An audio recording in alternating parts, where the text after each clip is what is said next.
हम लोग श्रीमद् भागवतम के प्रथम स्कंद के 18वें अध्याय के 48वें से लेकर 50 श्लोक तक चर्चा करेंगे, लेकिन कुछ प्रश्न कल के श्लोक के ऊपर थे, उसको मैं लूंगा। अच्छे प्रश्न किए गए हैं। पहले प्रश्न क्या है? एक प्रश्न तो वैसे जनरल प्रश्न है कि मटेरियल डिजायर्स भूल जाना ही विषय आना सकती है। वेल, टेम्परेरी तो हम भूल सकते हैं, लेकिन बेसिकली अनासक्ति का मतलब है कि अब उस भोग के प्रति कोई रुचि ही नहीं होना। भोग उपस्थित हो जाए तब भी नहीं होना। रसगुल्ला ना सामने हो, उसका स्मरण कर रहे हैं ना करे कोई अलग बात है, रसगुल्ला सामने होने के बाद भी उसमें कोई रुचि ना हो तो उसको आप अनासक्ति कहेंगे। तो ये तो इजी क्वेश्चन था। हाँ, दूसरा प्रश्न है, ये ब्राह्मण समाज की तरफ से आया है। क्या हम लोग श्रृंगी ऋषि की तरह कारण दुख नहीं भोग रहे हैं? गलती उसने करी, हम सब दुख नहीं भोग रहे हैं। एक तरह से भगवान के द्वारा सारे ब्राह्मण समाज को श्राप मिल गया है क्योंकि उसने एक महाभागवत के प्रति अपराध किया है। क्या ये सही बात है? वस्तुतः सही बात नहीं। आपने शायद ध्यान से नहीं सुना, प्रभुपाद बात को उत्तर दिए हैं। भगवान ने ब्राह्मण समाज को श्राप नहीं दिया। भगवान ने जानबूझ के एक छोटे बच्चे को निमित्त बनाया महाभागवत के प्रति अपराध करने के लिए, ताकि भागवत प्रकट हो सके, एक और यह भी ताकि उस छोटे बच्चे का छोटा बच्चा होने के कारण अपराध क्षम्य हो। आपने ध्यान में ला रहा हूं, आपने पढ़ चुके इस बात को। तो भगवान ने कहीं को इसमें लिखा नहीं कि भगवान ने शाप दिया है। अपितु आपने पढ़ा कि भगवान ने कलयुग में जो असुर प्रवृत्ति के लोग थे उनको ब्राह्मण समाज में पैदा होने का मौका दिया ताकि वो शुद्ध हो सके, लेकिन नालायक के नालायक निकले, वो गड़बड़ करते रहे। ये बात इसीलिए तो आप देखो, ब्राह्मण परिवार में पैदा होने के बाद भी कुछ लोग मांस खाते हैं, शराब पीते हैं। तो आजकल बहुत देखा जा रहा है। तो ये समझना चाहिए कि वो लोग प्रामाणिक ब्राह्मण नहीं हैं। लेकिन आप ऐसा नहीं कह सकते कि सारे ब्राह्मण खराब हो गए हैं, ऐसा नहीं कहा जा सकता। ठीक है, तो उनका ये मतलब मन में संशय था कि लग रहा है कि भगवान ने माफ नहीं किया, लेकिन एक्चुअली ऐसा नहीं, भगवान ने माफ कर दिया। भगवान ने माफ करने के लिए ही छोटे बच्चे से अपराध किया था। मैं आपको 2 सीन बताए थे ना, परीक्षित महाराज के प्रति अपराध और दुर्वासा मुनि का अम्बरीश महाराज के प्रति अपराध। और भगवान ने वहां पे क्या कहा था, जब तक तुम अम्बरीश महाराज से माफी नहीं मांगते मैं नहीं क्षमा करूंगा। लेकिन यहां देखिए भगवान ने कोई दंड नहीं दिया। फाइन, ये हो गया। दूसरा प्रश्न क्या था इस बारे में? ये अच्छा है कि कम से कम कुछ लोग सुनकर कुछ प्रश्न उठा रहे हैं। क्या है? हाँ, ये अच्छा प्रश्न है। How did Shringi the sage's son realized he committed a mistake? Shringu को कैसे मालूम चल गया कि उससे गलती हुई है? पिछले श्लोकों में कहा गया था कि वो इतने क्रोध में था कि बहुत क्रोध में था, और अगले श्लोक में तुरंत देख रहे हैं कि वो आश्रम में आ रोने लग गया। अब ये बिल्कुल आसान प्रश्न है। क्या ये हमारे संग कभी नहीं होता है? बताइए, एक व्यक्ति ऐसा बोल दीजिए कि आपके संग ऐसा कभी ना हुआ हो कि आपने क्रोध में किसी भक्त को वो अंट संट बोल दिया हो। अब मैं ये भी नहीं कहूँगा कि पिछले 24 घंटे में बोले कि नहीं बोले, ये आप नहीं खड़ा करवा रहे हैं, लेकिन यह भी बहुत ज़्यादा बोल दिया हो और उस वक्त नहीं समझ में आ रहा है रजोगुण के आवेश में, और बाद में आपका मन जब ठंडा होता है तब हम खुद पश्चाताप करते हैं कि हमने बहुत गलत कार्य कर दिया। क्या ऐसा कभी नहीं हुआ है? हाथ खड़ा करने की जरूरत नहीं, सबको पता, सबके होता है। तो अगर ऐसा श्रृंगी ऋषि के संग हुआ तो उसमें कौन सी आश्चर्य की बात है? Is it answer your question? ठीक है, तो ये सब बड़ा स्पष्ट है कि वह क्यों उनकी भावनाएं परिवर्तित हुई। Maharaj Parikshit is a personality who is even looked up on by demigod. देवता भी उनको आदर्श देखते हैं, उनकी कोई his glory is no bounds, मतलब उनकी विपुल कीर्ति थी। But could he have done something smaller instead of wrapping a dead snake around Shamik Rishi? Good question.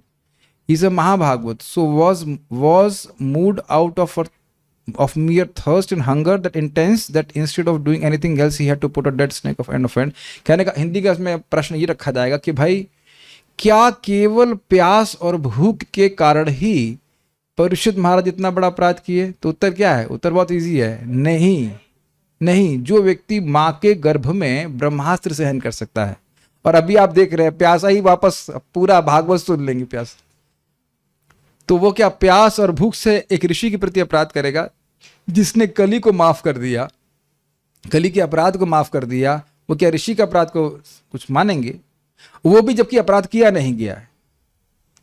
तो ये समझ लेना होगा, ये सीधे भगवान की इच्छा सेवा। दिस क्वेश्चन, सो नाउ इस गुड, भक्त लोग इस प्रकार से सोच पर रहे हैं। अब हम लोग आज के श्लोक को देखते हैं। एक प्रश्न हो सकता है कि जब श्रृंगी ऋषि ने इस प्रकार से अपराध किया तो परीक्षित महाराज ने प्रतिवाद क्यों नहीं किया, उसका प्रतिकार क्यों नहीं किया? अगर वहां से कुछ मिसाइल चली तो यहां से भी कुछ मिसाइल लगनी चाहिए, क्यों नहीं दागी गई मिसाइल? तो आज के श्लोक बड़े महत्वपूर्ण हैं। वैष्णवों के गुणों का वर्णन होगा और आप बुरा मत मानिएगा, एक भी गुण अपने में नहीं पाएंगे। मैं भी नहीं पा रहा हूं लेकिन चर्चा कर रहा हूं, तो इसलिए अगर हमारे मन में ये हवा है कि हम वैष्णव बन गए हैं तो हवा आज फुस हो जाएगी। एक पहले वाले श्लोक में हम बोल हो जाएंगे, बाकी तो छोड़ दीजिए। लेकिन निराशा होने की जरूरत नहीं है। वीर तुम लगे रहो, धीर तुम बढ़े चलो, लगे रहेंगे, एक दिन वैष्णव बन जाएंगे। We are Vaishnav in making. क्योंकि कई बार हमको ऐसे बोलते प्रभु जी डिवोटी हो कैसा कर दिया। हमने कभी वो डिवोटी हो नहीं गया। अगर डिवोटी हो गया होता तो नहीं करता, डिवोटी हो रहा है तो उस पर क्या क्या गुण है वैष्णव की, जरा देखते हैं। मेरे पीछे बोलिए। तिरस्कृता विप्रलब्धा, तिरस्कृता विप्रलब्धा, सप्तः क्षिप्ता हता अपि, सप्ता क्षिप्ता हता अपि, नास्य तत्प्रतिकुर्वन्ति, नास्य तत्प्रतिकुर्वन्ति, तद्भक्तः प्रभवोऽपि हि, तद्भक्ता प्रभवोऽपि। तिरस्कृता विप्रलब्धा, तिरस्कृता विप्रलब्धा, सप्ता क्षिप्ता हता अपि, सप्ता क्षिप्ता हता अपि, नास्य तत्प्रतिकुर्वन्ति, नास्य तत्प्रतिकुर्वन्ति, तद्भक्ता प्रभवोऽपि हि, तद्भक्ता प्रभवोऽपि। तिरस्कृता विप्रलब्धा सप्ता क्षिप्ता हता अपि, तिरस्कृता विप्रलब्धा, सप्ता क्षिप्ता हता अपि, नास्य तत्प्रतिकुर्वन्ति, तद्भक्तः प्रभवोऽपि हि, नास्य तत्प्रतिकुर्वन्ति, तद्भक्ता प्रभवोऽपि।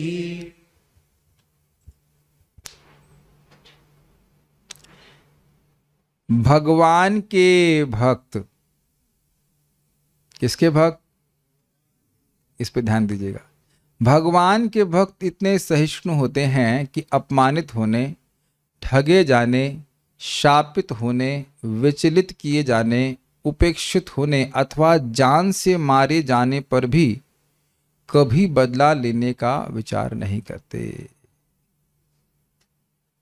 इससे पहले कि हम लोग श्लोक को समझें, कुछ चीजों को बताएं। मारे तो हम लोग अभी नहीं गए ठीक है, लेकिन क्या हमारा कभी अपमान हुआ है? जी, ओके। कैसी फीलिंग्स आई थी आपकी? अब समर्थ तो नहीं थे, नहीं तो मुंह तोड़ देते उसका, है कि नहीं? कोई हाथ खड़ा कर रहा है कि इसके अलावा कुछ स्वीट फीलिंग्स आई हो? ठीक है। क्या कभी आपको ठगा गया है? भक्ति में आने के बाद, भक्ति में पहले तो है ही।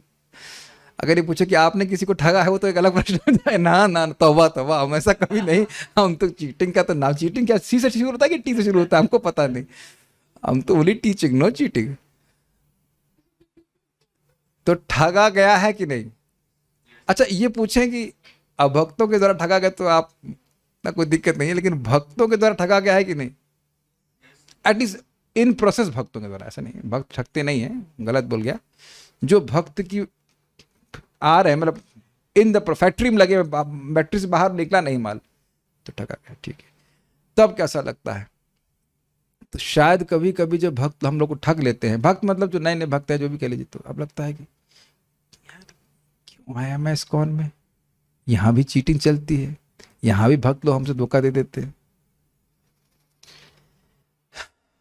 कोई शाप दिया है कभी? शाप भी दिए हैं। आप तो भी प्रचार शुरू नहीं किया, अभी कहाँ से शाप आना चालू हो गया? हमको तो बहुत बार शाप मिल चुका है। वैसे एक बात अच्छी बात, रामकृष्ण प्रभु बड़ा मजेदार बोल रहे थे। जब एक शाप को व्यक्ति दिया था मेरे को, हम डिस्कस कर रहे थे, बोले कि कसाई के शाप से गाय नहीं मरती। ये अच्छा है। ऐसा नहीं कि कोई व्यक्ति शाप देगा तो लग ही जाएगा, लेकिन शाप देते लोग। विचलित किए जाना, ये तो बहुत होता है, ये बहुत होता है, मतलब। और उससे भी ज्यादा है उपेक्षित होने पर। उपेक्षा मतलब समझते हैं, नेग्लेक्ट। ये बहुत हिट करता है व्यक्ति को। अजान से अभी तो नहीं मारे गए, तो क्या प्रभात कह रहे हैं? बदला लेने का विचार भी नहीं करते। आप देखिए किसी को हरे कृष्ण बोलिए, कल ट्राई कीजिए, वो मुंह से आप हरे कृष्ण बोलिए, ध्यान मतलब मुस्कुरा कर, वो ध्यान न दे तो अगली बार आप कहेंगे हम भी ऐसे करेंगे उससे। आप ऐसा मत सोचिए कि मन में नहीं आता था कि अच्छा हमको नहीं देख रहा है, हरे कृष्ण नहीं बोल रहा, हम भी नहीं करेंगे, हम भी हरे कृष्ण नहीं करेंगे, तुरंत आ जाता है भाव। तो ये सब है। चलिए अन्वय देख लीजिए। प्रभवः, बदला लेने में सक्षम होने पर अपि भी। देखिए एक बड़ी सुंदर बात है। सहिष्णु का अर्थ केवल ये नहीं है कि जब मैं बदला ना ले पाऊं तो सहन कर जाऊं। इस सुनाई पड़ रहा है बात? अगर हमारे पास क्षमता हो बदला लेने की और तब भी बदला ना लें तब टॉलरेंस कही जाएगी। अब किसी ने, हम लोग टिंगड़ी पहलवान है, पहलवान ने 2 थप्पड़ मार दिए, कहे हम ठीक है हम सहन कर लिए, तो सहन करने के अलावा तुम्हारे पास ऑप्शन क्या है? है कि नहीं? सहन करने के लिए ऑप्शन क्या है बताइए? लेकिन बदला लेने में सक्षम होने पर भी अपि, ही मतलब निश्चित ही, इसमें कोई संशय नहीं है। तद भक्ता, भगवान के भक्त, भगवान श्री कृष्ण के, भगवान विष्णु के भक्त किए गए वो तिरस्कृता संधि को अगर अलग करेंगे तो तिरस्कृता हो जाएगा। तिरस्कृता अपमान। यहां क्यों बैठे हो? थाली लेके उठो, बैठो, ऐसा करके बोला जाता है कभी कभी। थाली उठा दी जाती है और कहा उधर जाकर बैठो, यहां कैसे बैठ गए तुम? ये मैंने अपनी आंखों से देखा है। हमारे मतलब शुरुआत में एक हमारे कृष्ण हॉल का अलग स्वरूप था। अब खैर बहुत बड़ी घटना, ये बहुत छोटी सी घटना हुई थी कि साधुओं को जैसा सम्मान नहीं होता, मतलब आप साधु समाज में बाहर वाले हो जाए, लेकिन तो ब्रह्मचारी लोग क्या करते थे, हम लोग आगे बैठने की तैयार ताक में रहते कि प्रसाद पहले ही मिल जाए। तो जो इंचार्ज हो क्या बोलेगा, पहले लाइन भरो फिर दूसरी लाइन भरेगी। जब जानते ब्रह्मचारी लोग जानते इस बात। तो सब लोग आगे से बैठ गए और परम पूज्य सुखदेव महाराज एकदम पतले दुबले से लगते हैं, वो जाकर के आधी लाइन में आके बैठ गए और उससे दूसरा ब्रह्मचारी बोला ए सब लोग उठो उधर करके। तो महाराज कुछ भी नहीं बोले, उठ करके इधर बैठ गए। आपके लिए कोई लगेगा बहुत सिंपल सी बात है कि एक सन्यासी को, और बहुत समय से सन्यास महाराज लिए हुए हैं, नैष्टिक ब्रह्मचारी हैं, और उनको एक ब्रह्मचारी इस प्रकार से बोलते हैं, he just did not take anything, just did not take anything, कुछ भी रिएक्शन नहीं दी। वो उसके मुंह मतलब उससे जीभ निकल, अरे महाराज को ऐसे बोल दिया। But we have seen how devotees are so humble. Actually बहुत बड़ा तिरस्कार नहीं था, लेकिन अगर आप उस दृष्टि से देखें कि ब्रह्मचारी सन्यासी को कुछ नहीं बोल सकता है, वो गुरु के समान है, तब आप देखिए बहुत बड़ा तिरस्कार हो गया। मैं आपसे कुछ कहानियां भी सुनाऊंगा, पर पहले शब्दों को समझ लीजिए। विप्रलब्धा, धोखेबाजी, शप्ताह, शाप, छिपता, अपशब्द व्यवहार, मतलब बुरे शब्द कह देना, अरे मर जा करके, तुम्हारे जैसे लोग तो क्या कहते हैं पेट पालने के लिए साधु बन गए, इत्यादि इत्यादि, ऐसे बहुत सुनना पड़ता है। ए टकलू ऐसा करके कई बार बच्चे लोग मजाक बनाते करते। हता अथवा मारे जाने पर अपि भी अस्य अवमानना आदि कृत्यों के लिए तत न प्रतिकुर्वन्ति, उनका प्रतिकार नहीं करते। अब पहले तो ये समझे कि ऐसा होता क्यों है। ये प्रश्न बाद में भी उठाया गया है शायद 11वें स्कंद में, कि एक मनीषी व्यक्ति का भी जो बुद्धिमान है, समझ रहा है आत्मा के विवेक को, शरीर नहीं है इत्यादि इत्यादि, वह भी अगर उसका अपमान कोई मूर्ख व्यक्ति कर देता है तो वह उसका मन क्षुब्ध हो जाता है। तो आपके भक्त भगवान किस प्रकार से इसको सहन कर लेते हैं, ये प्रश्न उठाया गया भागवत में। तो उत्तर बड़ा स्पष्ट है, क्योंकि भगवान हृदय में स्फुरित रहते हैं। अब आप ये बताइए, किसी का प्रतिकार करने के लिए सबसे पहले क्या आवश्यक है? शरीर मानना। मैं कुछ और सोच रहा हूं, किसी का कुछ प्रतिकार करना है तो क्या आवश्यक है? अहंकार, टाइम प्रतिकार करने की भावना। सिंपल, बुद्धू लोग आपके बहुत हाई फाई बात नहीं पूछ रहा हूं मैं। प्रतिकार करने की भावना चाहिए। तो प्रतिकार करने की भावना कहाँ उदित होती है माय डियर डिवोटीज? मन में। और जिसके मन में निरंतर भगवान उदित हैं, उसके मन में प्रतिकार की भावना कैसे उदित हो जाएगी? आप समझ में आ गया कि प्रतिकार नहीं करते।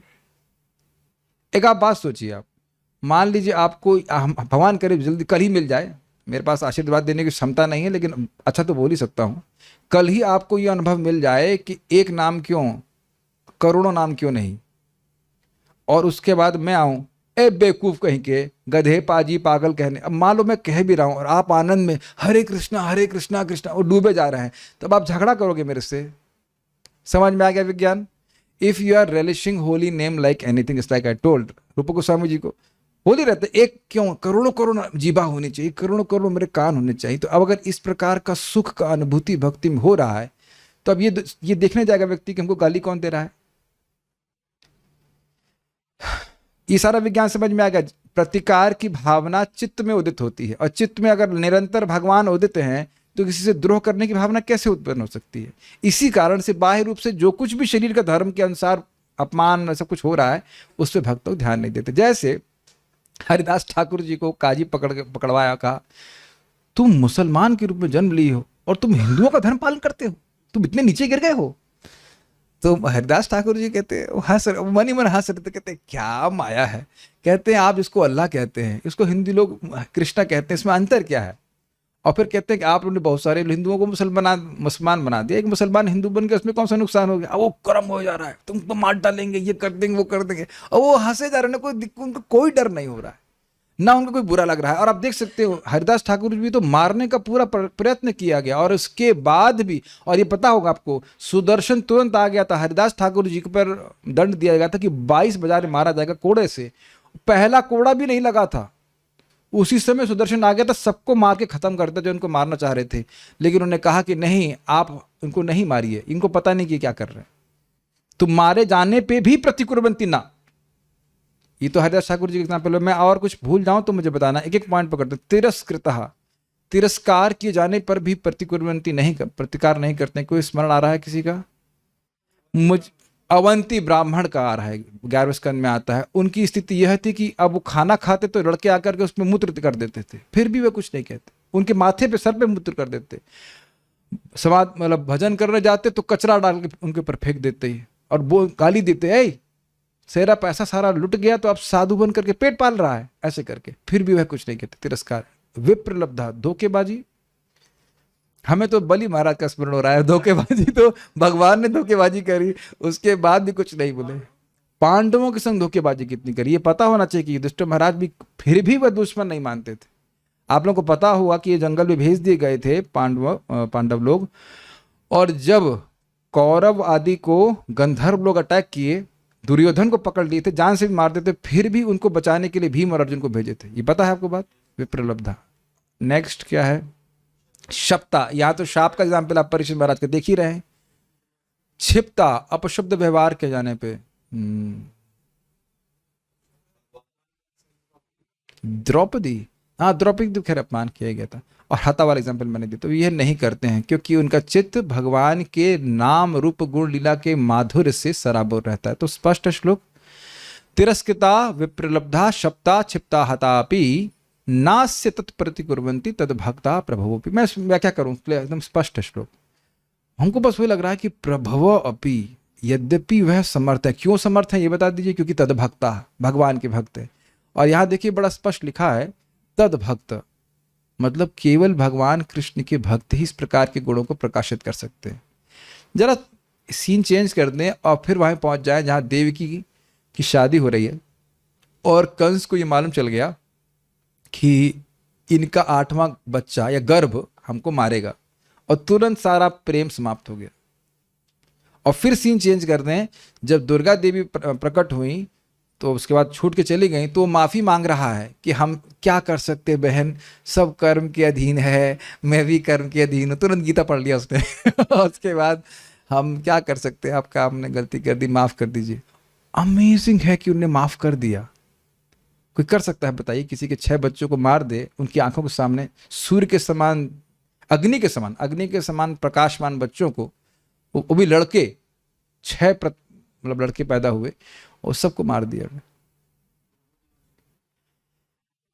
हाँ, द्रौपदी भी क्षमाशील रही। तो ये एक बड़ा विशेष बात है। प्रभुपाद जी संबंध में कहते हैं, बड़ा प्रसिद्ध स्टेटमेंट है प्रभुपाद जी का, आप सब लोग सुने होंगे। The greatness of a person must be, not may be, must be measured by his ability to tolerate provoking situations. एक व्यक्ति की महानता इसके द्वारा नापी जाती है कि वह वह मतलब कितना सहन कर सकता है। भगवान श्री कृष्ण बलराम, मैं महान नहीं हूँ, आपको सुनाई पड़ रहा होगा मेरी बात, मैं कोई परीक्षा के लिए तैयार नहीं हूँ, मुझे बहुत डर लगता है, जितनी बार हम कुछ बोलते हैं ऐसी बातें, हमारी परीक्षा सबसे पहले ले लेते हैं भगवान, हमको बहुत डर लगता है बोलने में। मैं अभी बिल्कुल न्यू डिवोटी हूँ, आप समझ रहे ना मेरी बात। हाँ, जस्ट डोंट टेक एनी परीक्षा। मैं आपको मजाक के लिए नहीं बोल रहा, जितनी बार मैं कुछ बोलता हूँ मेरी परीक्षा सबसे पहले कृष्ण लेते। ज़्यादा बोल रहे हो ना तुम, ज़्यादा बोल रहे हो, चलो give this test, surprise test, और हमेशा फेल ही हो जाते हैं फिर वही चेहरा लेकर भगवान कृष्ण के सामने चलते हैं, मैं तो फेल हो गया भगवान, this is too much. Tolerance is not a easy quality, ये प्रभुपाद जी का शब्द है। Tolerance is not easy quality. What do you think?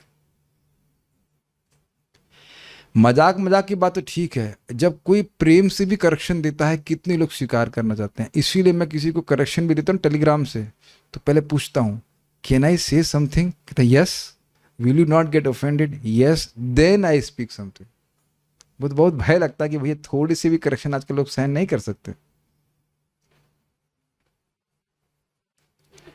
एक वक्त साधना नहीं कर रहे हैं तो उनको बोला आप मुझे इतना दुख क्यों दे रहे हैं हम डांटने लगे, क्या आपका अवतार मुझे दुख देने के लिए हुआ है तो उनका इतने मैलो तरीके से मैं उनको डांट रहा था। मैंने कहा भाई एक सेकंड तो लोग छोड़ देते हैं, भक्ति है कि नहीं, सहनशीलता है नहीं कलयुग में। यदि इस शाप के बदले में राजा भी शाप दे दे तो उसका, हाँ अब देखिए कितना सुंदर टीका है, यदि उस शाप के बदले में राजा भी शाप दे दे तो उसका प्रायश्चित भी हो सकता था, किंतु वह भी संभव नहीं है क्योंकि राजा तो महाभागवत है। इस बात को ऋषि ने तिरस्कृता इत्यादि श्लोक से कहा है। ये हम भूल गए कि श्लोक बोला किसने है, हम बिल्कुल क्षमा कीजिएगा, मैं लिंक बताना भूल गया।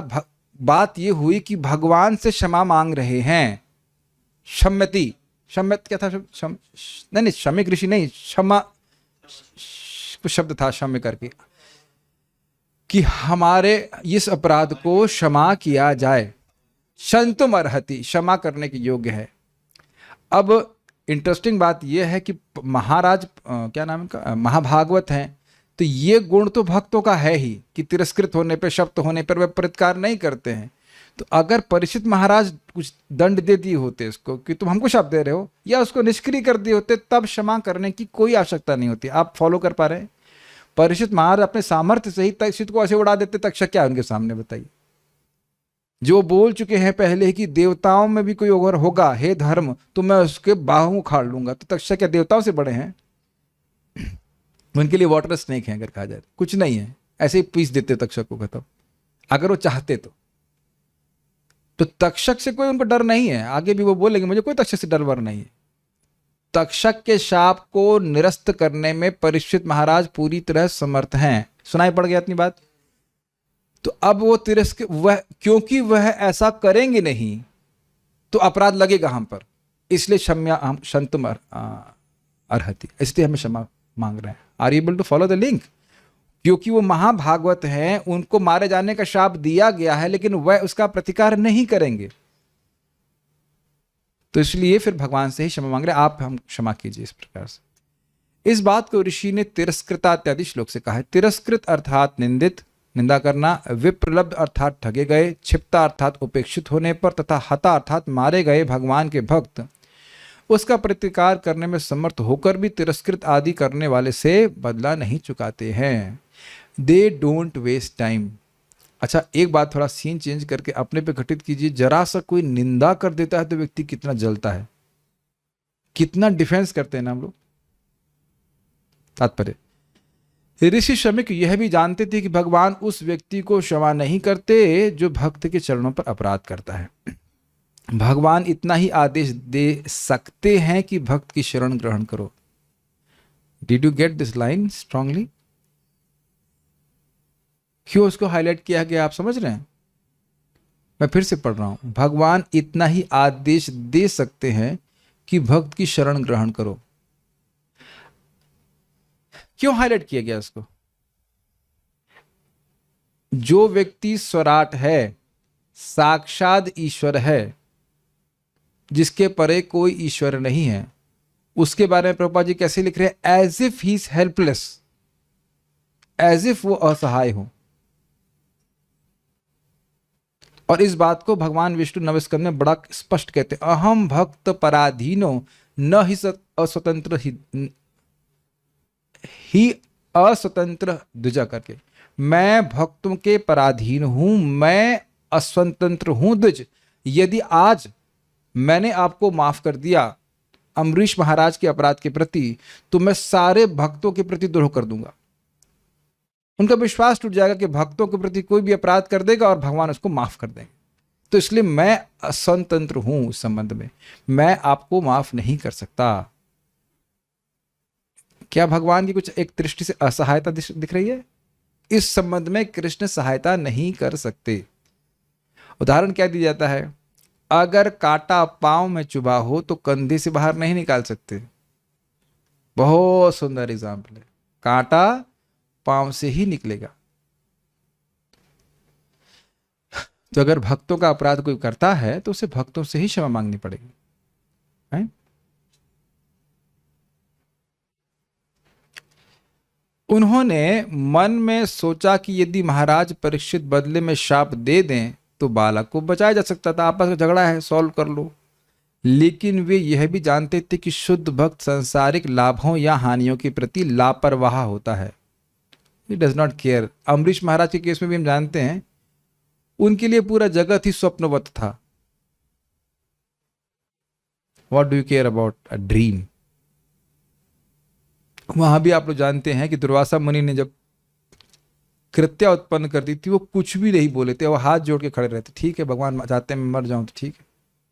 वेरी एडवांस्ड कॉन्शियसनेस, बहुत एडवांस कॉन्शियसनेस। अतएव भक्तगण कभी भी निजी अपयश, शाप या उपेक्षा इत्यादि का बदला नहीं लेते। जहां तक ऐसी बातों का संबंध है, भक्तगण निजी मामलों में उनकी परवाह नहीं करते। किंतु यदि ऐसी चीजें भगवान तथा भगवत भक्तों के विरुद्ध की जाती हैं तो भक्तगण बहुत कठोर कार्रवाई करते हैं। बुरा नहीं मानिएगा, लेकिन देखिए हम लोग के संग प्राय क्या होता है, अगर अपने पे होता है तो बहुत बुरा मानते हैं, और दूसरे पे होता है तो कहते हैं अब क्या, कर्म का सिद्धांत है, क्या है, कर्मानुसार हो रहा है जो हो रहा है। So it will take a lot of time for us to actually become devotees. एक बात ध्यान रखिएगा, ऐसा नहीं होगा कि आप पर कोई गलत आरोप ना लगे, और अगर नहीं लगा है देन वेट। ये जो बातें यहां बोली गई हैं, ये हर भक्त को जीवन में, मारा जाने वाली बात तो अलग हो सकती है, लेकिन मारा जाने वाले पे मैं स्मरण कर रहा हूं परम पूज्य जयप्रताप महाराज को, जिनकी गर्दन काट दी गई थी ये व्यक्ति ने। सब जानते हैं इस बात को, और पूरा खून निकल रहा था। एक्चुअली महाराज बेहोश भी हो गए थे। बाद में उस व्यक्ति को पकड़ लिया गया, और जब पुलिस ने पूछा तो कहते हैं I don't blame him, he is instrument of my karma. See, बाद में मैंने सुना वो व्यक्ति ने महाराज से दीक्षा भी लिया। Now this is too much, is it not too much? हमारे कभी कभी करने वाले हैं दीक्षा। अरे गीता को एक श्लोक नहीं देंगे तुमको भगवान करे जो तू पढ़े वो भी भूल जाओ तुम यही बोलेंगे ना। क्या आप ऐसा कर सकते हो, बताओ, क्या मैं ऐसा कर सकता हूं? कभी नहीं कर पाएंगे। तो जो भक्त भगवान के सुख में सराबोर है वही इस बात को कर सकता है। अच्छा, एक प्रश्न मैं करूंगा कि भगवान इस प्रकार का कार्य इस प्रकार का बर्ताव अपने शुद्ध भक्तों के प्रति करवाते क्यों हैं? क्या जरूरत है? प्रेम से रखे भक्तों को, पाले पकाने प्रेम तो इसे ग्लोरीफाई करने के लिए गर्दन कटवाना जरूरी है? हाँ, सही बोल रहे हैं आप लोग। देखिए, स्वरूप लक्षण भक्तों का यह है कि भगवान के शरणागत रहते हैं, लेकिन तटस्थ लक्षण जो हमेशा नहीं प्रकट होते, आप जानते हो तटस्थ लक्षण कार्य जब व्यक्ति करता है तब प्रकट होते हैं। तो ये तितिक्षा, ये उन कारुणिका, ये उनका तटस्थ लक्षण है शुद्ध भक्तों का। तो यह तभी प्रकाशित होगा जब उन्हें विषम परिस्थिति में रखा जाएगा। तो जैसे आपने कहा बिल्कुल सही, भक्तों को जानबूझकर भगवान ऐसी अवस्था में रखते हैं तो दिखाते हैं कि देखो कितने महान है, वो गुणगान करना चाहते हैं। जैसे मानो कोई अच्छा स्टूडेंट है तो कैसे मालूम चलेगा अच्छा स्टूडेंट है? उसकी परीक्षा ली जाएगी तो वो नंबर में अच्छे नंबर में उत्तीर्ण होगा। हमेशा तो वह पेपर नहीं लिख रहा होता है। Is it okay? फाइन, ये बात इंपॉर्टेंट है।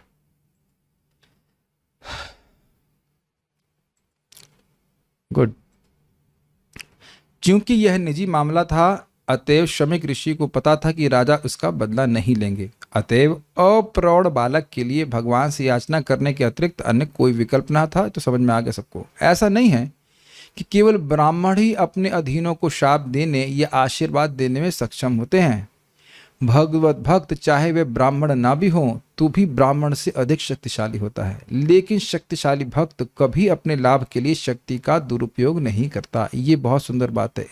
अपने निजी इंद्रिय के लिए इसका उपयोग नहीं करते हैं। भक्त की जितनी भी शक्ति होती है वह भगवान तथा उसके भक्तों की सेवा में ही लगती है। हमको ये लाइन बहुत अच्छी लगी थी। जैसे कि आप देखेंगे, पहले भी देख चुके हैं, ब्रह्मास्त्र जब छोड़ा गया था अश्वत्थामा के द्वारा तो वह पूरे जगत का विनाश कर रहा था। याद है आपको इस बात को? तो अर्जुन केवल अपने लिए चिंतित नहीं थे, पूरे विश्व के लिए चिंतित थे। तो इसलिए उन्होंने उसका उपसंहार कर लिया था। और कभी ऐसा हिस्ट्री में नहीं आया है कि अर्जुन ने अपनी इंद्रिय तृप्ति के लिए पाशुपात अस्त्र, तो खैर वो चलाया ही नहीं, या ब्रह्मास्त्र चलाया, कभी चलाया? कभी नहीं चलाया। अपनी इंद्रिय तृप्ति के लिए वो कोई अस्त्र नहीं चलाया, जबकि विश्व के सबसे बड़े धनुर्धर योद्धा थे। इसी प्रकार से Parikshit Maharaj. This is very not easy quality. Let us hold and think about it. जैसे ही हमारे पास कोई शक्ति आती है, आप देखिए, पहली चीज हम अपनी ही इंद्रिय तृप्ति के बारे में सोचते हैं, चाहे वो धन हो, चाहे वो बुद्धि हो, इत्यादि इत्यादि। क्या हम जीवन में देखते हैं? एटलीस्ट नॉन डिवोटी लाइफ में तो ज्यादा ही देखा जाता है। और धीरे धीरे डिवोटी बन रहे हैं तो हाँ, कुछ क्षमता आती तो भक्तों की हम सेवा करना चाहते हैं, लेकिन ये टेंडेंसी बहुत रहती है। कितने समर्थ व्यक्ति हैं जो हमेशा भक्तों की और भगवान की सेवा में लगे रहे। Fine, okay. नेक्स्ट, इति पुत्र कृताघेना इति पुत्र कृताघेना सोनुतप्तो महामुनिः सोनुतप्तो महामुनि स्वयं विप्रकृतो राज्ञा स्वयं विप्रकृतो राज्ञा नैवाघं तदचिन्तयत्। नैवाघं तदचिन्तयत्। इस प्रकार मुनि ने अपने पुत्र द्वारा किए गए पाप के लिए पश्चाताप किया। उसने राजा द्वारा किए गए अपमान को गंभीरता से ग्रहण नहीं किया। अन्वय, इति इस प्रकार, पुत्र कृत अग्नि अघेना, पुत्र प्लस कृता प्लस अघेना, अघ मतलब होता है पाप, अपने पुत्र के द्वारा किए गए अपराध के कारण स महामुनि, वह शमिक ऋषि, अनुतप्तः, पश्चाताप करते हुए दुखी हुए। तप्त से क्या सेंस ले रहे हैं आप? हीट, तपना, और अनु मतलब निरंतर। इस अर्थ समझते हैं? कभी हुआ आपको पश्चाताप एक हीट की तरह होता है, वो हृदय को जलाता, जलाता नहीं कह सकते हैं, हीट सी देता है, मतलब यू फील द हीट कि हमसे गलत कार्य में, तो इसी अर्थ में लिया गया अनुतप्त। स्वयं अपने विषय में राज्ञः विप्रकृतः, राजा के द्वारा अस्वाभाविक अघम यानी अपराध को तत एवं न अचिंतयत, ऋषि ने निश्चित ही नहीं सोचा। अर्थात वह लगातार यही सोचते रहे कि मेरे प्रति कोई अपराध नहीं हुआ, हमने बहुत बड़ा अपराध किया। और यही परीक्षित महाराज भी सोच रहे हैं कि मेरे प्रति मुझे शाप दे दिया गया, कोई बात नहीं। एक और बात सुन रहे हैं, अभी आप आगे देखेंगे इस बात को। मुझको दंड दे दिया गया, ये बहुत अच्छा हुआ। क्यों अच्छा हुआ? क्योंकि आगे मेरे वंशजों को इस ब्राह्मणों के प्रति जो अपराध है उसका उसका जो कह सकते हैं पाप है वो नहीं भोगना होगा। ये आगे बहुत एकदम वो बोलेंगे 19वें अध्याय में कि जो कुछ भी है तक्ष, जो कुछ वो मेरे पे आ जाए, मेरे जो वंशज हैं उनको नहीं प्रभावित करे। क्योंकि ब्राह्मण अगर खराब दृष्टि से देखते हैं या उनके प्रति अपराध हो जाता है तो वंश के वंश इस प्रकार से ध्वंस हो जाते हैं। ये पता है आपको बात? लेकिन यहां उन्होंने कोई इसको अपराध नहीं लिया, वो वही सोच रहे हैं कि हमारे द्वारा बहुत बड़ा अपराध हुआ है। इति पुत्र कृताघेना, इस प्रकार से अपने पुत्र के द्वारा किए गए पाप के द्वारा स अनुतप्तः, पुत्र के पाप से कौन तप्त हुए? शमिक ऋषि, महामुनि, मननशील हैं, वो समझ रहे हैं कि ये गलती हमसे हुई है। और स्वयं विप्रकृतो आज्ञा, उनके प्रति जो राजा ने पाप किया, न एवाघम तद अचिंत्यत, उस पाप को तो नहीं ही चिंतन किया। अब वो सांप फेंक गया, उसने कुछ ध्यान ही नहीं दे रहे हैं, केवल बारंबार यही ध्यान दे रहे हैं कि हमसे अपराध हुआ, हमसे अपराध हुआ। ये उनकी महानता का सूचक है कि नहीं? फाइन। दोनों तरफ टॉलरेंस दिख गई कि नहीं? ये ब्राह्मण है और इनको कोई फर्क नहीं पड़ रहा, ठीक है, सांप फेंक दिया। हमने सांप नथिंग, और इधर परीक्षित महाराज के बारे में तो आप समझ चुके हैं, बहुत इजी श्लोक है। तात्पर्य, अब सारी घटना स्पष्ट हो गई है। महाराज परीक्षित द्वारा मुनि के गले में मृत सर्प लपेटना कोई गंभीर अपराध न था, किंतु श्रृंगी द्वारा राजा को शापित किया जाना गंभीर अपराध था। एक क्वेश्चन क्लियर, यह गंभीर अपराध एक मूर्ख बालक द्वारा ही हुआ था, अतएव यह परमेश्वर द्वारा क्षम्य था। क्लियर, ये बात हम पहले बोल चुके हैं। यद्यपि पाप के फल से मुक्त होना संभव न था। Is it all clear? भगवान ने बच्चे से अपराध क्यों करवाया बताओ? ताकि उनको इजी हो उनको क्षमा करना इजी हो, और कोई वैष्णव बोले नहीं कि भाई आपने वैष्णव अपराधी को कैसे डायरेक्ट क्षमा कर दिया हमसे बिना परमिशन लिए, तो क्या कोई दिक्कत? तो छोटा बच्चा था। तो भगवान भी बहुत बुद्धिमान है, भगवान सारे इक्वेशंस को सेट करके रखते हैं। तो बच्चे कहते हैं बच्चे से तो अपराध हो गया, कोई बात नहीं, माफ कर देना, ठीक है माफ कर देना। यद्यपि पाप के फल से मुक्त होना संभव न था। महाराज परीक्षित ने भी मूर्ख ब्राह्मण द्वारा दिए गए शाप की ओर ध्यान नहीं दिया, उल्टे उन्होंने इस विषम स्थिति का लाभ उठाया और भगवान की महद इच्छा से श्री सुखदेव गोस्वामी की कृपा के माध्यम से जीवन की चरम सिद्धि प्राप्त करी। वास्तव में यह भगवत इच्छा थी, और इस इच्छा पूर्ति में महाराज परीक्षित, ये लाइन ध्यान से सुनिए, ऋषि शमिक तथा उनका पुत्र श्रृंगी ये दोनों निमित्त मात्र थे। अब तीनों निमित्त मात्र थे। Did you get this line? This is really interesting. ये आप यहीं नहीं देख रहे हैं, आप तीसरे स्कंद में भी देखेंगे। जब जय और विजय को शाप मिलता है तो भगवान स्वयं कहते हैं, देखिए मैं समर्थ हूं इस शाप का निरस्त करने में, लेकिन ये मेरी इच्छा है कि युद्ध करना चाहते थे भगवान, तो आप लोगों को शाप प्राप्त हो, आप जाके असुर बने। तो इसी, जो लोग भागवत पढ़ते हैं इस बात को समझ रहे हैं, लेकिन जो लोग नहीं पढ़ते वो पढ़ लेंगे आगे जाकर। अभी सुनते जानते होंगे इस बात को। और यहां अगर आप सीधी सीधी देखें तो ये सारा ड्रामा की स्क्रिप्ट राइटर कौन है? हमारे प्यारे कृष्णा, आर डियर कृष्णा। क्यों? जल्दी से बताओ क्यों?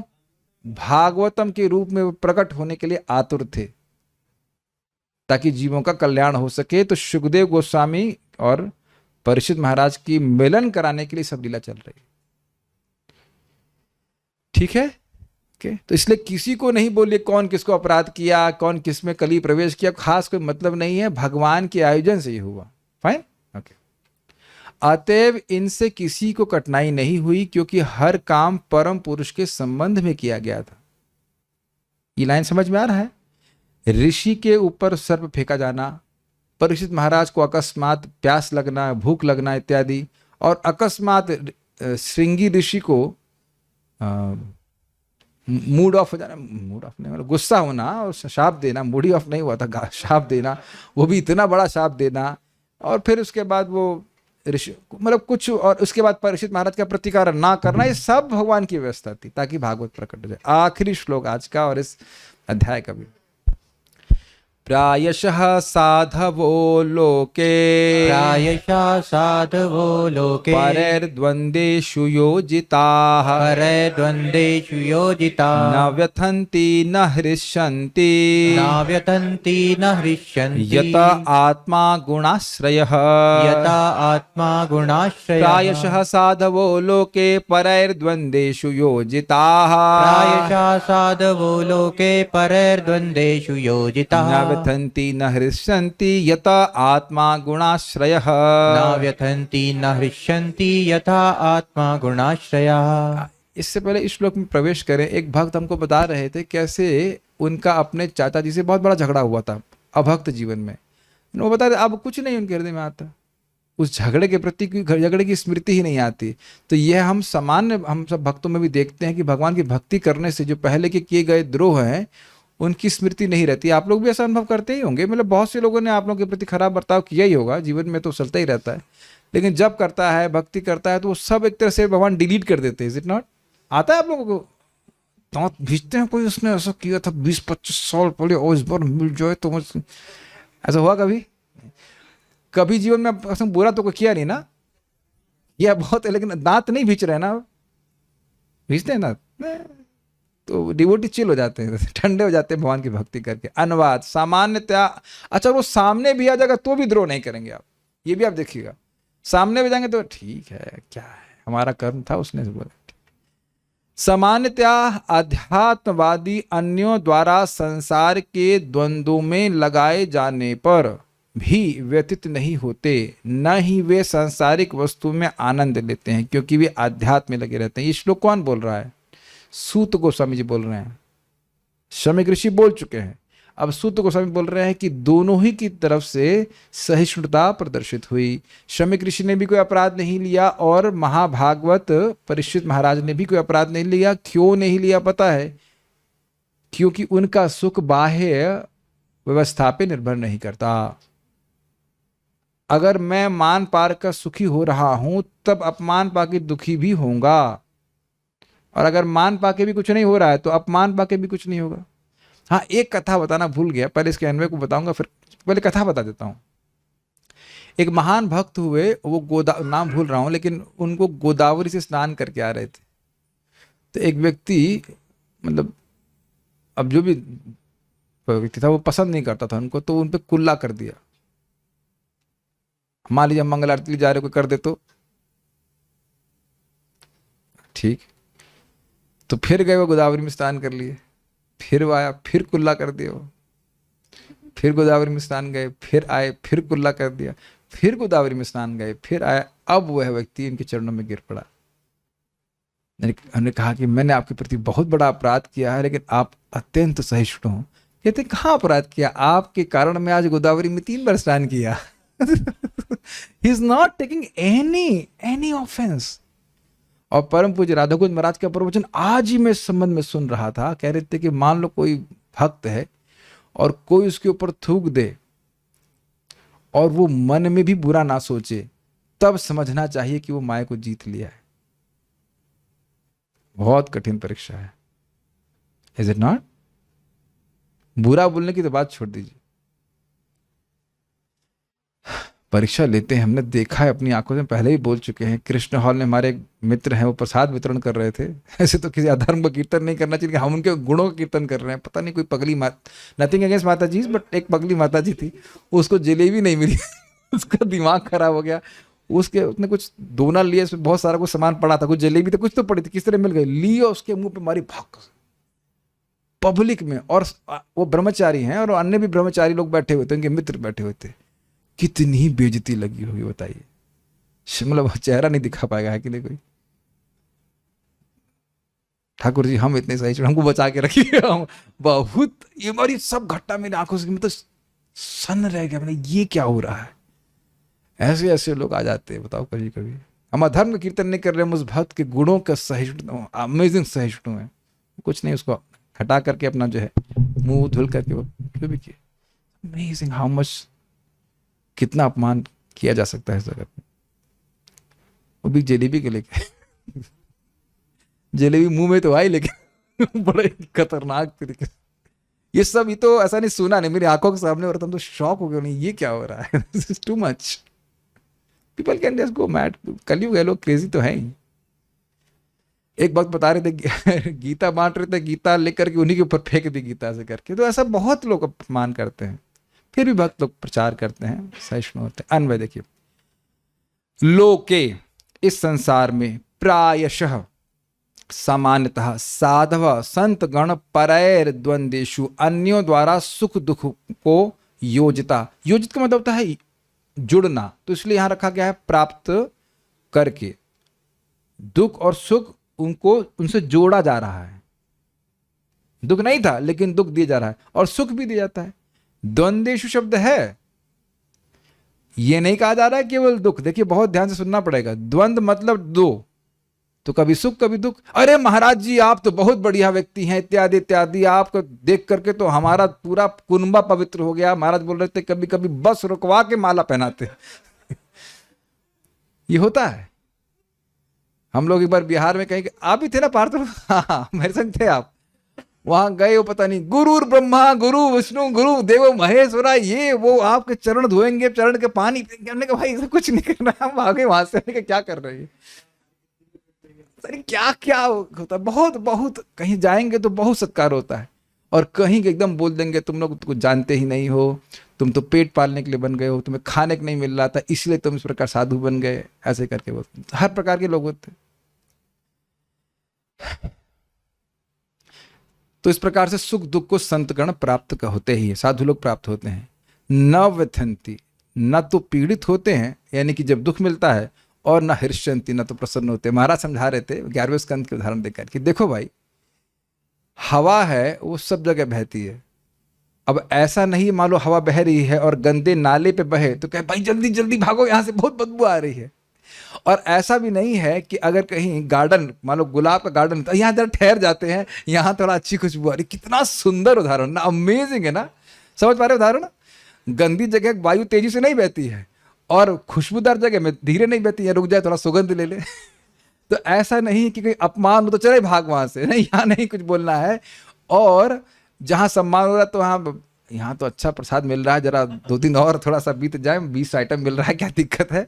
यह साधुजन नहीं करते। ये आसान लगता है, बहुत कठिन होता है। जहां कहीं भी आप देखिए थोड़ा सा प्रेम सम्मान मिलता है, हम लोग कितने आसक्त हो जाते हैं। Is it not? 2 दिन और रुक जाए, 3 दिन और रुक जाए। और जहां हल्का सा भी अपमान होगा तो व्यक्ति दोबारा नहीं जाना चाहेगा। कभी कभी लोग पूरा जिंदगी उनसे बात नहीं करते, ऐसा है कि नहीं? यस, सी, उससे प्रभावित नहीं। अब तो आप ये समझ रहे हैं कि क्यों नहीं होते, क्योंकि उन्होंने अपने सुख को बाहर रखा ही नहीं है। जो व्यक्ति अपने सुख को बाहर रखा हुआ है कि ये हमको सम्मान देगा तो हम उस पर डिपेंडेंट है ना। महाराज बहुत तरह से अच्छे से कहते हैं, परम पूज्य Radhanath Maharaj, if you are happy in getting respect, you won't be happy all the time because everyone all the time will not give you respect. Got it? But if you are happy in giving respect, then you will always be happy because you can give respect in all the time to everyone. Hindi में कहा जाए, अगर हम सम्मान पाकर खुश होना चाहते हैं तो हमेशा हम खुशी नहीं रहेंगे, क्योंकि हर समय हर व्यक्ति हमें सम्मान नहीं करेगा। करता है? बताइए। आप देखिए, अब मजाक की बात बोले, हमारे वो कृष्ण हॉल में एक भक्त जोर से पढ़ रहे थे, बोलते ना, तो मैंने एक बहुत नम्र से निवेदन किया, प्रभु जी थोड़ा सा आवाज कम करके पढ़िए। तो मुझे बोले, आप अभी अंग्रेजी में क्लास दे रहे थे? हमने कहा दे रहा था। उसकी आवाज ऊपर आश्रम तक आ रही थी। मुझे तो इतनी हंसी आपने, आपके प्रवचन की आवाज ऊपर आश्रम तक आ सकती है, मतलब वो इसका मतलब क्लास में नहीं आया है। तो और आप हमको कहते हैं कम बोलेंगे, हम धीरे बोलेंगे, और हम नहीं बोलेंगे। हमने कहा ठीक है भैया, बोलिए आप जो बोलना चाहते। लॉजिक देख रहे हैं आप क्या चल रहा है।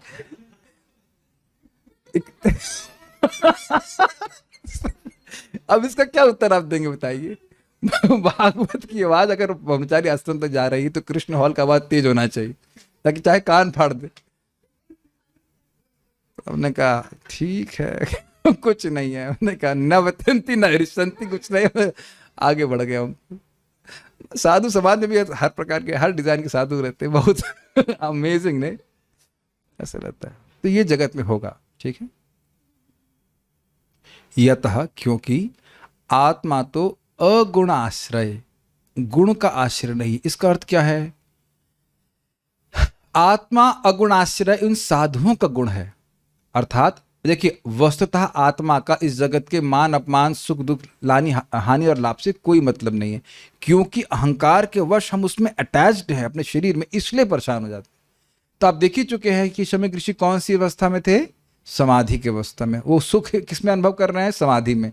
अब सर्प के पड़े होने या नहीं होने से कोई इनको मतलब नहीं है। और महाभागवत है परीक्षित, उनके तो चित्त में भगवान सदा ही स्फुरित रहते हैं।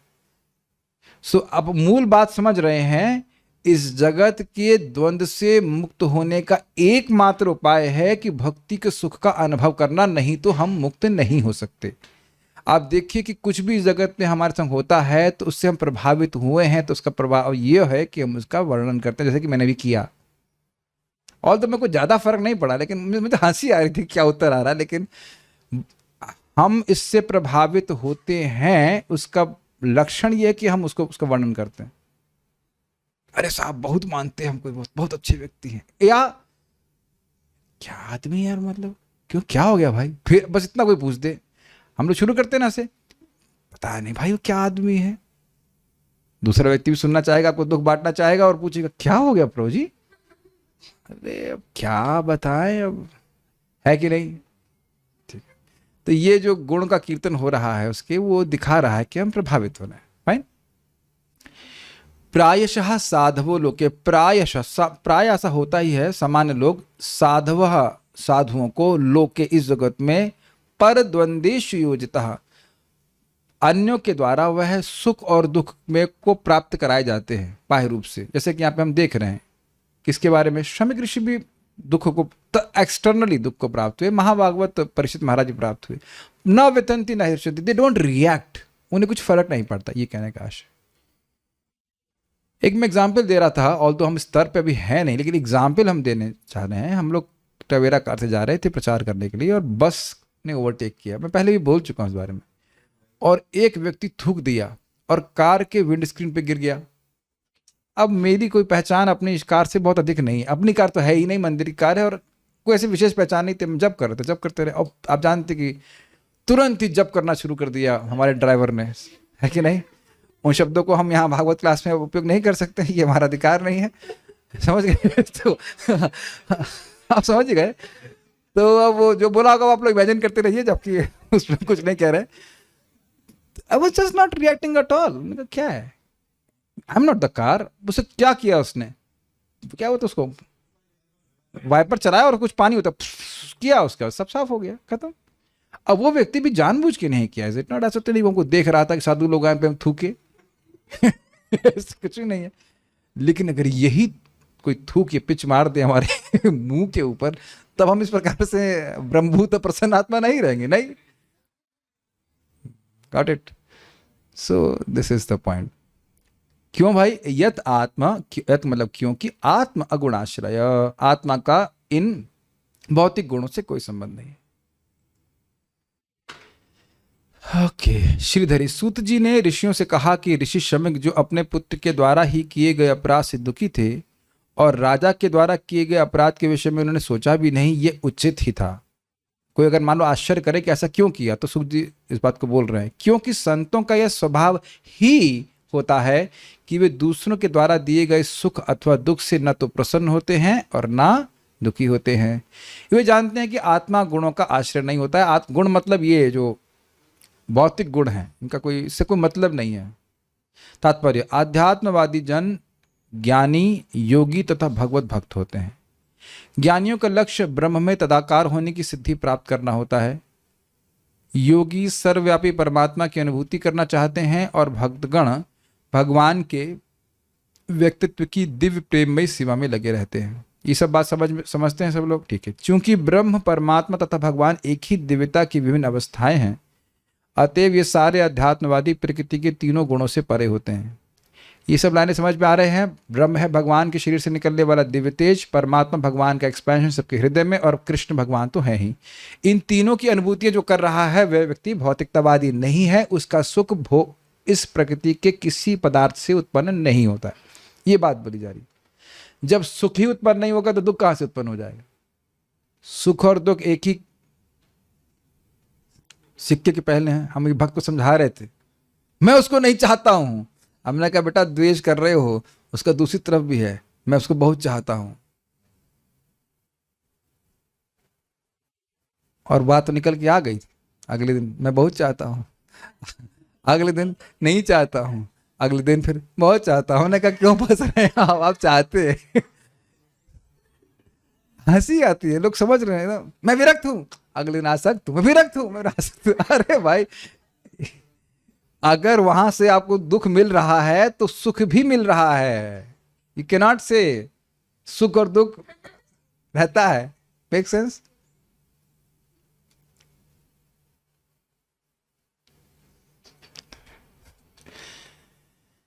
ठीक है, हम लौकिक उदाहरण देते हैं ताकि बात थोड़ा समझ में आ जाए। When you are transcendental to this world, you will be transcendental to both happiness and distress। अभी हम लोग दिव्य नहीं हो इसलिए प्रभावित हो जाते हैं, इसमें कोई स्वाभाविक सी बात है। जैसे एक सिंपल सा उदाहरण समझ लीजिए, अगर आप जहाज में बैठे हो और बादल के पार चले गए, अब नीचे चाहे बारिश पड़े चाहे सूखा हो, दोनों में आप एक समान रहते हो। Do you agree? वहां से फोन आए कि बारिश हो रही है, अच्छा ओके, और सूखा पड़ रहा है, अच्छा ओके। विल यू नॉट से दिस? अच्छा एक और एग्जाम्पल ले लीजिए, तो बड़ा दृष्ट है। हवाई जहाज में आप बैठे ही होंगे और नीचे आपको रोड दिखाई पड़ रही है। अब रोड में जाम लगा हो या रोड खाली हो, तो उससे आपको कोई फर्क नहीं पड़ा। अब मेरे ख्याल से अब तो समझ में आ गया होगा। फाइन। भौतिक सुख दुख तीनों गुणों के प्रतिफल है, अतएव ऐसे सुखों दुखों के कारणों से अध्यात्मवादियों का कोई सरोकार नहीं होता। जब हम प्रकृति के गुणों के पार हो जाएंगे तब ऐसा होगा भाव स्तर पर, तब तक कम होता जाएगा क्रमशः, लेकिन थोड़ा थोड़ा प्रभाव रहता है। भाव स्तर पर व्यक्ति पूरी तरह से निर्गुण अवस्था को प्राप्त करता है और फिर वो प्रभावित नहीं होता। राजा भक्त थे और ऋषि योगी थे, अतएव दोनों ही परमात्मा की इच्छा से उत्पन्न हुई इस दुर्घटना से अलिप्त थे, उन्हें कोई फर्क नहीं पड़ा। खेलने की उम्र वाला बालक भगवान की इच्छा पूर्ति में निमित्त मात्र था। फाइन। तो उसको कोई अपराध भी नहीं लगा। इस प्रकार श्रीमद् भागवत के प्रथम स्कंद के अंतर्गत ब्राह्मण बालक द्वारा महाराज परीक्षित को शाप नामक 18वें अध्याय के भक्ति विधान तात्पर्य पूर्ण हुए। श्रील प्रभुपाद की जाए। तो भगवान की बहुत बड़ी कृपा है कि इस तरह से निर्बाध ये सत्र चल रहा है और चाहेंगे कि ऐसे ही चलता रहे। कोई प्रश्न किसी भक्त का है? उद्या बाबा व्यासपुट, हाँ कोई प्रश्न नहीं है, ठीक है।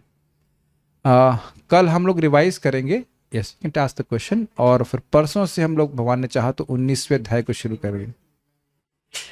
यद्यपि आप लोग को लगता हो कि सामान्य बात नहीं है, लेकिन रोज भागवत से संपर्क होना ये बहुत बड़ा सौभाग्य है हमारा। यस प्रभु। प्रभु जी, यहाँ पे सम्मान की बात हो रही थी। बहुत लोग ऐसे देखते हैं जो लोग झाड़ पे चढ़ाने लगते हैं एक दूसरे को सम्मान और में एक बहुत व्यक्ति आके नीचे से झाड़ काट भी देता है। ऐसे लोगों से ठीक है कि कैसे नहीं? बचना चाहिए जो देखिए, एक बात आपको समझ में आती है कि लोग मस्का लगा रहे हैं, और यह भी समझ में आता होगा कि लोग जेन्युइनली अप्रिशिएट कर रहे हैं, है कि नहीं? तो जो लोग अप्रिशिएशन करना तो ठीक है, अच्छी बात है, अनुमोदन करना भक्ति है। लेकिन अब मान लो कोई ऐसे बोल कि प्रभु जी अब आपसे बड़ा प्योर डिवोटी तो हमने कोई देखा ही नहीं है, आपको देख के हम पवित्र हो गए, आपके चरणों की धूल ले लें, ये वो, तो ये सब अतिशयोक्ति है। ये सब कोई कहने, एक हमारे भक्त हैं उनको हमने ब्लॉक ही कर दिया इस मामले में।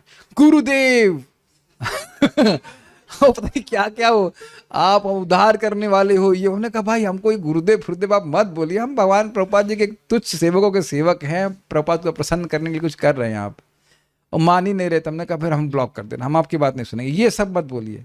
एक बार ये हमारे सामने एक घटना है, आप भी थे पार्थ प्रभु, कृष्ण हॉल में महाराज परम पूज्य राधा कुंज महाराज प्रवचन कर रहे थे।